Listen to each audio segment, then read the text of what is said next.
Welcome to Peep This Out Reviews with Ian K. Stay frosty.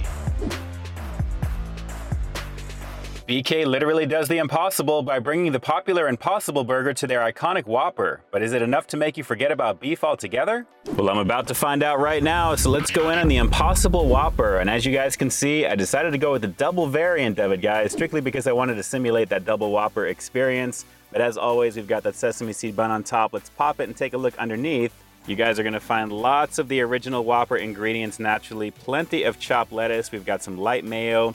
Looks like we've got some tomatoes, we've got some pickles, we've got some onions in there, we've got some ketchup, and then if you look underneath that, we've got 2 patties of that goodness, which should make it a little bit easier for me to split, so you guys can take a look and check out the grill marks on this one, guys. 100% plant-based, the Impossible Burger. This is 2.0 on the recipe of it, so they replaced the wheat protein with soy. And basically, it's looking pretty much like a beef patty, guys. It looks fairly decent. And I'm really digging the grill marks on the bottom here. And speaking of the bottom, it looks like we have got just the bun. So 2 patties of the goodness here, and it definitely looks the part. I have to say, it's mimicking the look of beef pretty nicely. Flame grilled goodness on this one. Let's see if the flavor delivers on it, though. It's the Impossible Whopper, brand new here at BK. Let's peep out this flavor. So are you a fan of high-quality, delicious-looking food reviews? Well, if so, definitely hit that subscribe button down below. And don't forget to tap that bell icon so you can be notified as soon as new content drops every week. Well, let's dive into this one. You know, I'm really glad I got the double because not only does it look pretty awesome in my opinion, it's actually got the heft and feel of an actual double Whopper, guys. So here we go. It's the Impossible Whopper and then some here at BK.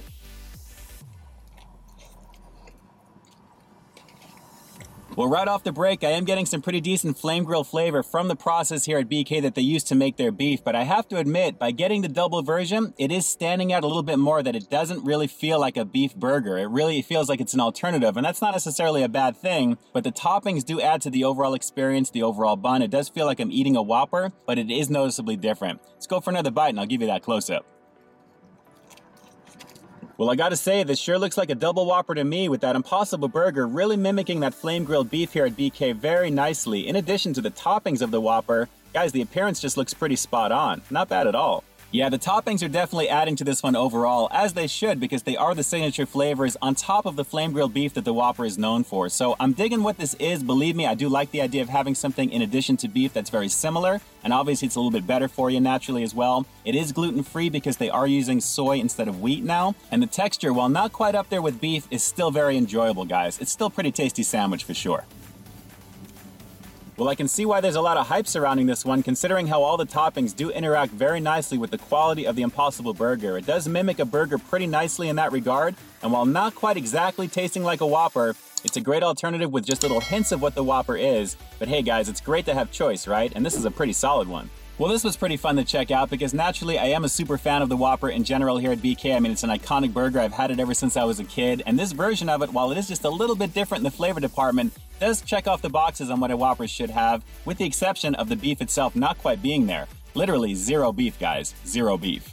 And that's a good thing because this alternative I do believe is a very good one for you there. It's naturally easier to break down in your body, and considering the ingredients that it's got as well, it's not too horrible for you either. A word to the wise though, if you do get the double version like I did right now, you're probably going to notice more of a difference in taste as opposed to the single version that they advertise. And that's obviously because there's more of that plant-based patty to go in on, so keep that in mind because it will change the flavor slightly and you're probably going to notice that it's not really beef at all. It's still tasty though. So with that said, I'm going to have to give the Impossible Whopper, at least the double version that I reviewed right now, a pretty decent 8 out of 10. Like I said, the quality of that Impossible Burger is pretty high, guys. The flavor is decent on it. And while the texture itself is not quite as firm as beef or as juicy as beef, the quality of what I'm chewing here, along with all the other toppings on the Whopper, does make for a pretty nice alternative to the standard Whopper itself. And like I've always said, choice is good, isn't it? So drop some comments down below and let me know if you're going to try this one out the next time you hit up BK. And also, more importantly, what do you guys think of these plant-based alternatives to standard beef? Drop those comments down below and definitely let me know. And with that, this is Ian K closing out another episode of Peep This Out, bringing you brand new content every single week here on my channel. So while you stay tuned for the next review coming real soon, in the meantime, stay frosty. Definitely lots of fun checking out the Impossible Whopper today. Now, if we can just get that into some of the King Burgers in the near future, that will be pretty amazing. All right, everyone, until next time, I'll talk to you soon. But before you go, and just in case you haven't already, take a look at the last review that I put out right up over here, along with what I think YouTube's going to recommend for you to check out as well. As always, I think you'll find something to like in both of them, and I'll definitely catch you in the next one. See ya.